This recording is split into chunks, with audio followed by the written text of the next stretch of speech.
సమ్మర్లో మీ బాడీని కూల్ చేసే ఒక మంచి స్పెషల్ సమ్మర్ రెసిపీ అన్నమాట.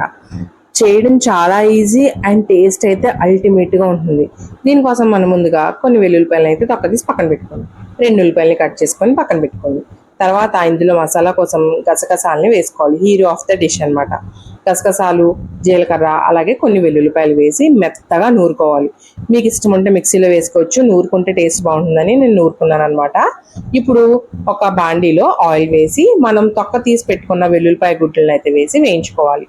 తర్వాత ఉల్లిపాయ ముక్కలు, పచ్చిమిర్చి, కరివేపాకు, పసుపు, ఉప్పు అన్నీ వేసి బాగా కలిపి మూత పెట్టి ఒక 5 నిమిషాల పాటు మగ్గించుకోండి. ఉల్లిపాయలు సాఫ్ట్ అవ్వాలన్నమాట.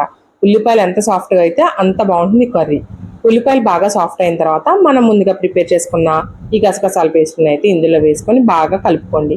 ఈ గసగసాల పేస్ట్ మనకి పచ్చివాసన పోయి బాగా దగ్గరికి అయ్యే వరకు మనం మగ్గించుకోవాలి. ఆ తర్వాత కారం వేసుకోండి. మీ కారానికి తగ్గట్టుగా వేసుకోండి, ఎక్కువ పట్టదు. ఇప్పుడు ఇందులో కొంచెం వాటర్ వేసుకొని ఆయిల్ పైకి తేలి కర్రీ బాగా దగ్గరికి అయ్యే వరకు కూడా దీన్ని మగ్గించుకోవాలన్నమాట. కర్రీ ఇప్పుడు నేను చూపిస్తున్నట్టుగా కన్సిస్టెన్సీ ఉండాలి. ఈ కన్సిస్టెన్సీ వచ్చిన తర్వాత మీరైతే స్టవ్ ఆఫ్ చేసుకొని సర్వ్ చేసుకోవచ్చు. టేస్ట్ అయితే చాలా బాగుంటుంది, కమ్మగా ఉంటుందండి తినడానికి.